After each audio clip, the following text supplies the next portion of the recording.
Good morning. Welcome to Books at the Bottom of the Stairs. My name's Lorene. Today, I'm going to tell you what we bought at Independent Book Day on Saturday, April 25th. What is that? 3 days ago? Yeah. We had a real adventure. We walked down to Bookmark, which is our local, not quite our nearest bookstore. There's one that's closer. It's called Woozles, and that's for children and young adults and has toys and so forth, which I used to shop at a lot more when I was more interested in young adults books. But young adult books have seemed to have taken a little turn. Not as quite as enamored of them as I have been in the past. But they've got a great selection of books for middle grade readers. So I do still shop there. But my go-to bookstore is Bookmark in Halifax. And they are so wonderful because they have ordered books in, and honestly, they have been patient with me where I'll walk in and I'll go, I think it's by James Pitterson, and they're like, never heard of that guy. It's like, because after 30 years of shopping there, have I remembered to ever write it down on a piece of paper and bring it in and show it to them? No, I always go from my memory, which means we always don't know what we're talking about. But they're kind. So we went shopping there, and it was great. And what did we get? We picked up 2 books. Oh, that's the dishwasher finishing off. It's a noisy day because I also have the laundry machine going. Okay, this book I had tried to get for Steve last Christmas, but it was completely sold out, and they said it would be months before it came back in. Izaak Walton, The Complete Angler, a graphic adaptation written by Gareth Brookes. And it really does have beautiful, I'm assuming woodcuts, or I guess perhaps lino prints. And what is this book about? Izaak Walton first conceived The Complete Angler in the 1650s amidst the ruins of the English Civil War. As one of the most reprinted books in the English language, it has supplied a constant stream of inspiration for followers of peace ever since. The acclaimed mixed media artist Gareth Brookes now uniquely reimagines this practical manual, ecological sermon, and masterpiece of philosophy as what it always was, a compellingly beautiful work of art. So, yeah, I have not read this yet. It's Steve's. I'll read it afterwards. I'm quite curious because I've never heard of it before. Excuse me, and it's not often that you get what would you call it, Renaissance writers or so on advocating for peace. It was such a war-torn time. So that was one. And a few days ago, I'm trying to think who I got the reference from.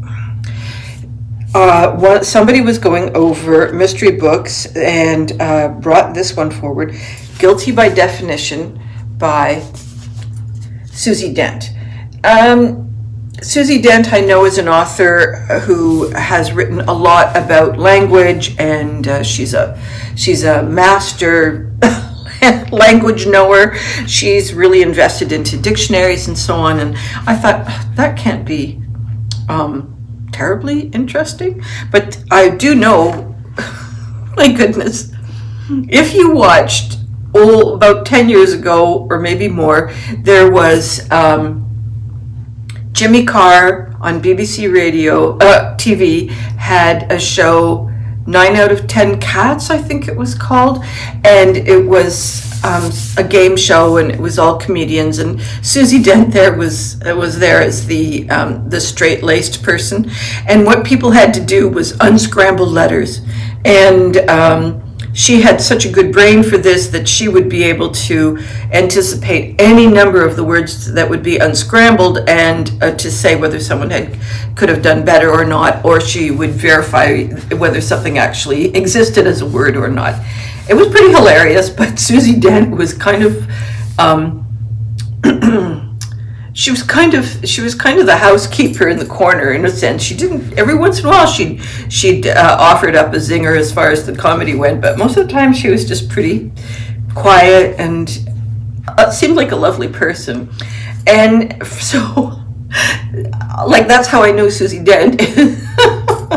Why did I think it would be important to get her mystery novel? I really don't know, but she just had such a grasp of language. And so the person who was advocating for this said, if you really like language, this is a really well-written book.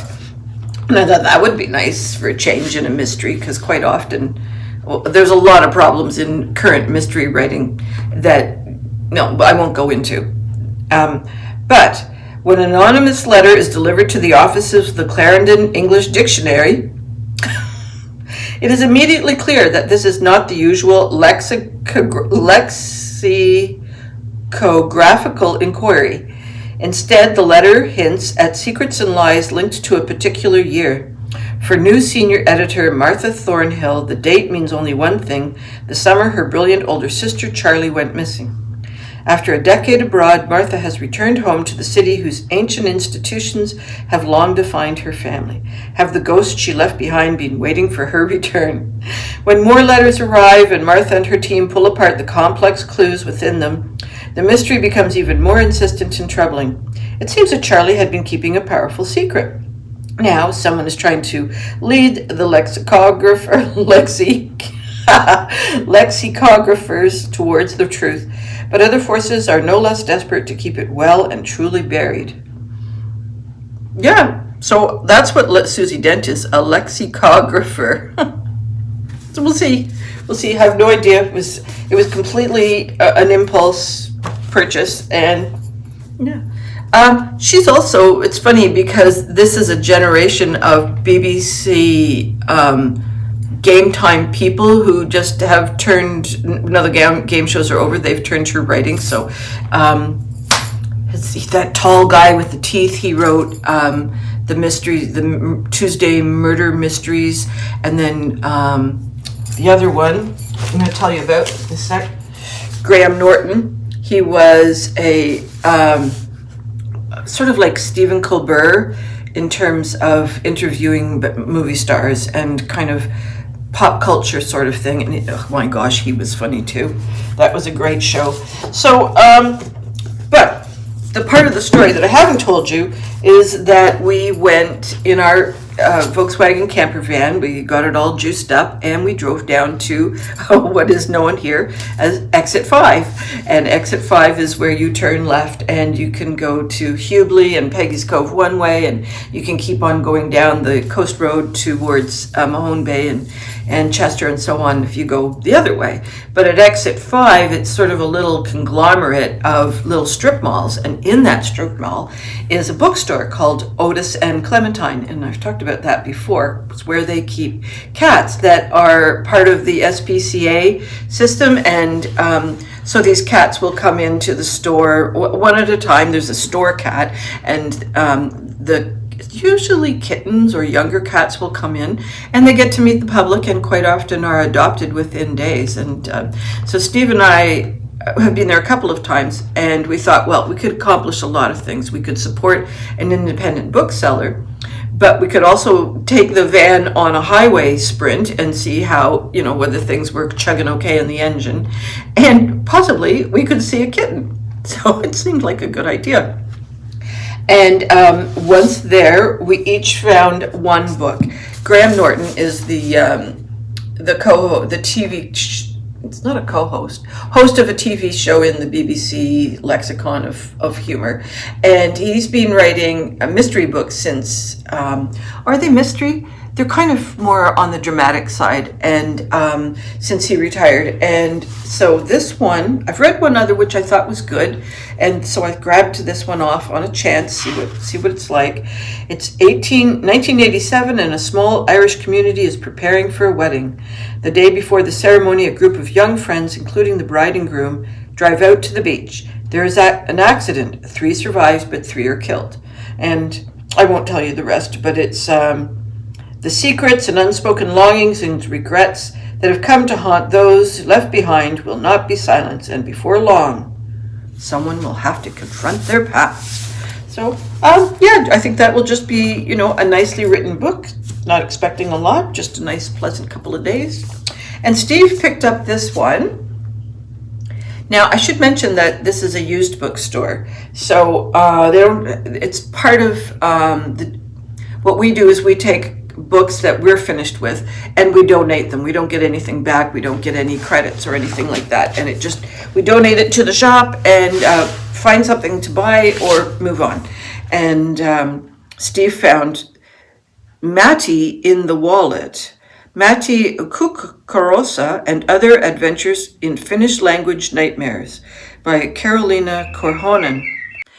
So Steve thinks this is hilarious, and I so don't get it. So what we have is the Finnish saying, like, you know, two birds in a hand are better than none, or whatever this English saying is. So this would be the English or Finnish equivalent. Then it's literally translated below as "we're not sitting on a rabbit's back." So I guess that's supposed to be funny. And then they turn it into what it is meant to mean: to not be in a hurry. Now, as English is a second language for me, I've never been very good with these. You know, it's like I just take them literally, and for all that I, you know, love to throw around metaphors and whatever those other things are called, I don't get these guys. I struggle with puns. I have to really work at it. You know, some people get their puns boop boop boop, and their wordplay boop boop boop, and I'm still kind of left behind, still parsing them out. And so these guys, to have a foxtail under one's arm means to have mischievous plans. So I would be so stuck on to have a foxtail under one's arm. What could that mean? You've got a foxtail. Okay, so I would immediately go, it's under your arm, it's furry. I would immediately go to, it must be hot in your armpit. Or you're going to have fleas in your armpit. Or you've killed a fox and you don't know how to wear a foxtail stole. Like, just, these are like flop. Anyway, Steve has sat here and just killed himself laughing over that book. So that's what we did for Independent Books Day, Bookseller Day. And yeah, it was fun. We had a really nice time. We didn't stop for coffee or anything. We just roared back and started to read right away. And I was trying to read for two things. One was Dissolution, which I mentioned before. This is the first in a 4, possibly 5 book series written by C.J. Sansom. And it is a novel of Tudor England, and it's taking place just after Queen Anne Boleyn was beheaded, and Lord Thomas Cromwell is at the height of his powers, and King Henry wants all the monasteries dissolved. He wants the land, he wants the money, he wants the riches. He doesn't want the power to be in the hands of the church. And I mean, there's all kinds of political stuff that we could get into, but that's the basics. And I think what, you know, from Henry VIII's point of view, and from what I understand, the Reformers' point of view, is that the Catholic Church just had its fingers in way too many pies. It just wasn't just that they owned all this land and weren't really doing anything with it. They were just sucking the country dry. That's one version. It was that the government couldn't always move forward, not just Henry VIII and his personal agendas, but that the government could quite often be stuck when the church would create a roadblock. So it just needed to divide state and religion. And it was done in the usual kind of Henry VIII battle axe kind of a way. So we've got Matthew Shardlake is a hunchback, and he's a lawyer, and he has been charged with trying to find legal reasons that these monasteries can be dissolved. And so there was all kinds of reasons why you could dissolve them, but there was also laws that did sort of protect them. And there was also a moment in history where the monks were allowed to proclaim their loyalty to King Henry VIII instead of to the Pope. So, you know, it was a time of huge religious upheaval. So there was some monasteries who went with, let's say, yes to the king, and others that held out, and those that held out really suffered.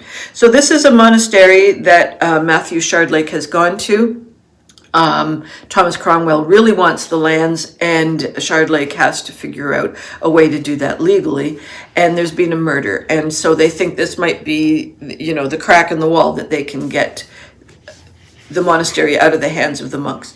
So that's what we've got. We've got Matthew Shardlake going with his assistant Mark to this monastery and trying to figure out what actually happened. And of course, there's that usual thing where the detective really thinks they're not being prejudiced, but are quite riddled with things that they've got blinders on for, and preconceptions, and on the one hand they're all like, no, you've got to look and be open to things, and on the other hand they're just a shut door on certain preconceptions. So Shardlake is having the wool pulled over his eyes and struggling to realize it's happening, and then he figures it out.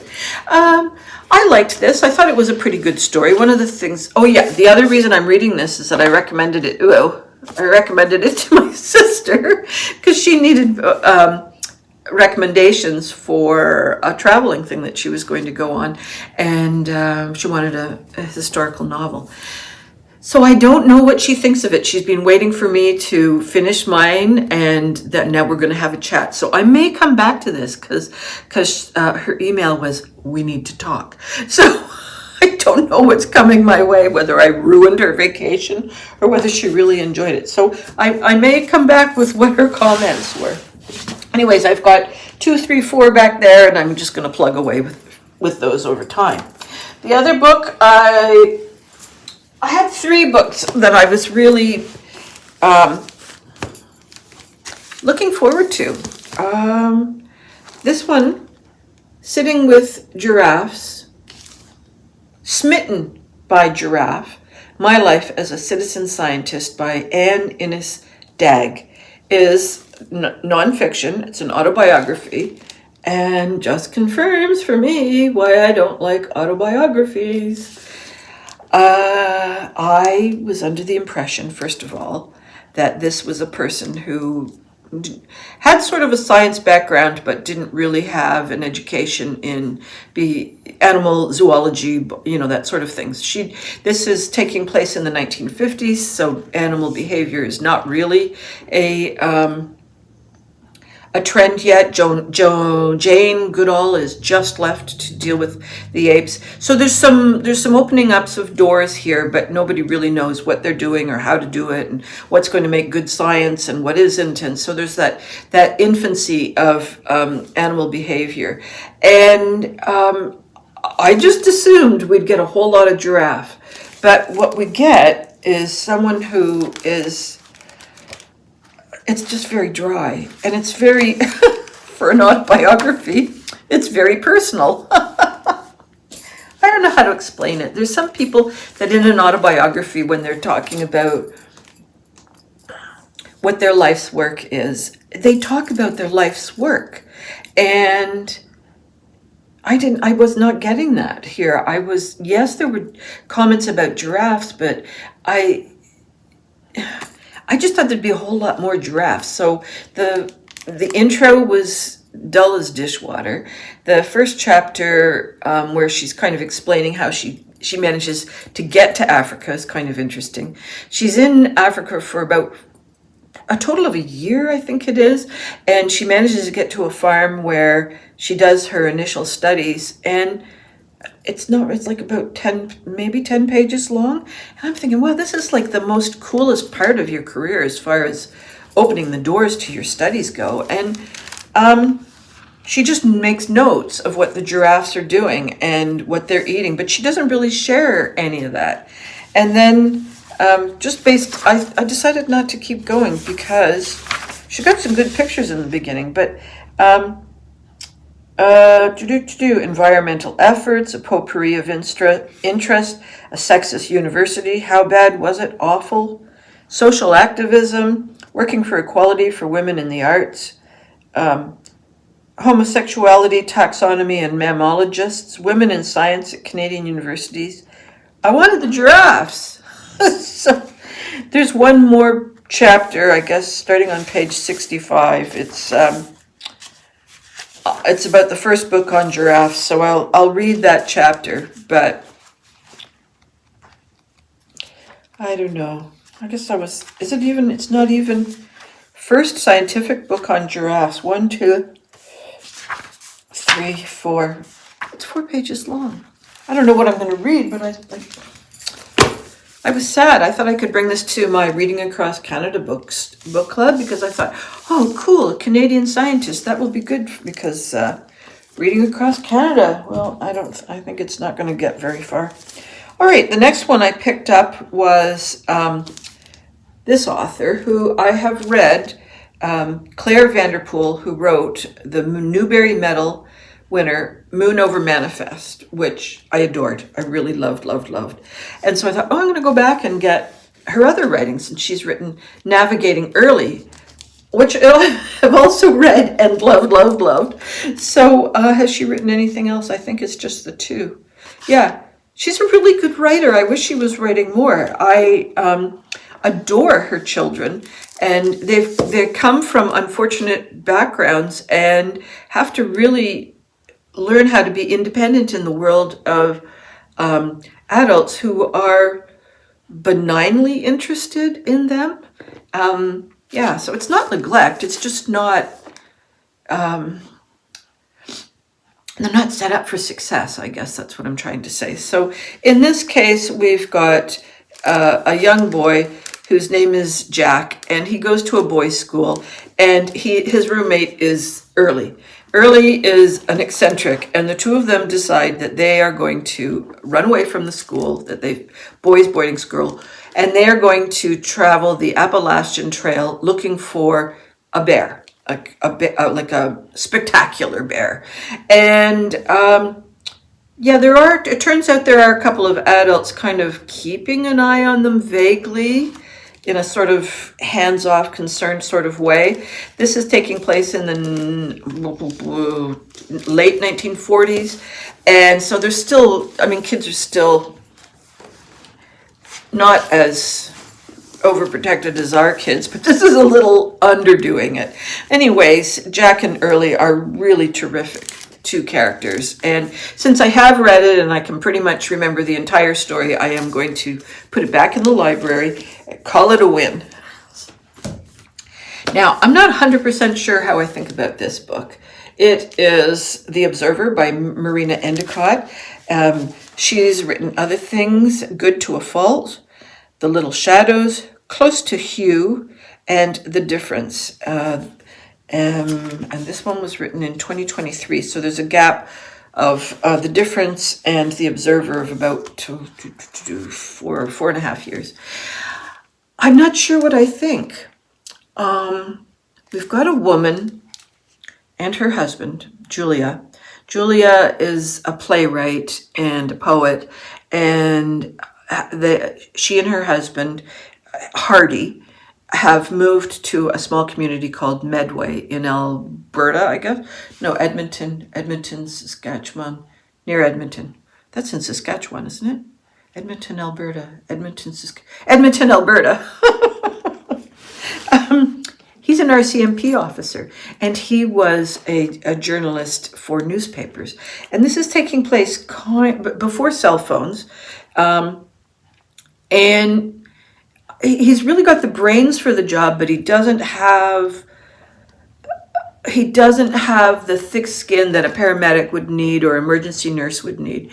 So for every time he walks into a traumatic situation where people are just miserable to each other, it's taking a toll. Every time he goes to a car accident where there's been death, it's been taking a toll. And he's a quiet individual. So we've got Julia, who... It seems that they both like being quiet, but the trouble is they need to talk, and they just don't talk. And so my problem with the story is that they're not talking. And she will say, well, he didn't tell me that story, and I don't know this story, and I don't know what happened here. I better go talk to Catherine. And she gets the scoop from Catherine, her friend. And The reader doesn't know. Only the reader knows that Hardy is getting progressively depressed until he's nonverbal. And Julia at this point has an unexpected baby. She thought she couldn't conceive. So Julia and the baby are kind of what keeping Hardy grounded, but there's not too much keeping Julia grounded because Hardy's checked out. So it's depression is the main thing, PTSD and associated behaviors is the other thing. The life of the RCMP as a family, not as an institution, is explored. There's a lot of trauma in other RCMP families, but it really comes down to how well a person can cope with traumatic situations. And some people are cut out for the intellectual side of security or putting the clues together to a mystery or that kind of thing. And then there's other people who are just have to be very hard-hearted and can go to an accident site where an entire family has been killed. Yes, so that's what we've got. We've got this storytelling that isn't telling stories. And I was about page 90 and I thought to myself, she could have started the story here. Except there's a little bit of back information in the first, let's just say 25 pages about how they arrive in Medway and gives a tiny insight into their relationship of being a very quiet couple, very content in each other's streams. They really, it's not that they aren't loving each other. It's that they don't know how to help each other in this face of this trauma.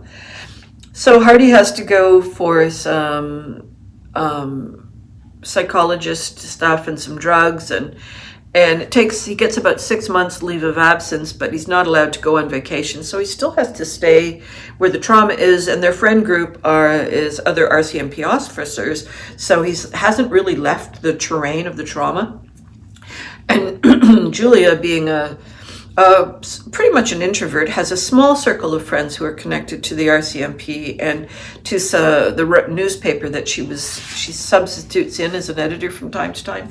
So she's got a very tiny friend group, but the two people that she is most close to are widows of RCMP officers. So anyways, it was the story that wasn't being told in a way. Like I'm glad I didn't get all the gore, but I didn't really I got a sense of Hardy's decline, and I got a sense that Julia was struggling to stay put. She really was trying to figure out how to leave the situation, but I didn't really get a sense of their intertwining. And I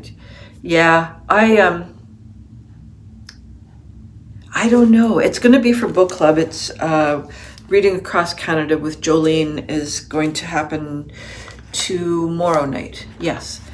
So this is another book I may come back with some better observations, because a couple of the gals in that are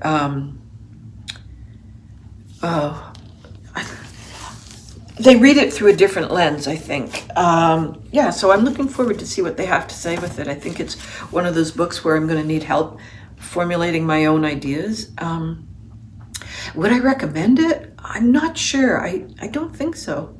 I don't think so. Even if they change my mind on one or two things, I think basically it's a one long story that doesn't really have a beginning or an end. And maybe that's okay too. I mean, I have talked about that, where maybe it's not necessary for every book to have an ending. Maybe it's okay to have, because that's what life is, doesn't really have an ending till you're dead. And even then, your relatives take over and off you go. So I don't know, maybe it's a good thing to have some books like that, which only goes to show how much I like an ending. But I think it's sort of in the middle that I wasn't too happy with. I think you need to have a middle. Okay, let's go with that. You need to have a middle. So that's it for me for, I think so. I'm just looking around at my piles. Next is on my list, I have three more book club books, but that's not till you know, down the road. I can put those off for a little bit. And then I have three fantasy. I don't usually do that. I rarely pick up fantasy. Sometimes I pick it up because it's recommended by somebody else, but I don't know. One of them is Library of the Unwritten. Join the library, raise hell. A novel from Hell's Library by A.J. Hackwith. I don't know what I'm getting. We'll see. I hope all your reading dreams and adventures continue to come true, and I will see you probably next week. Bye-bye for now.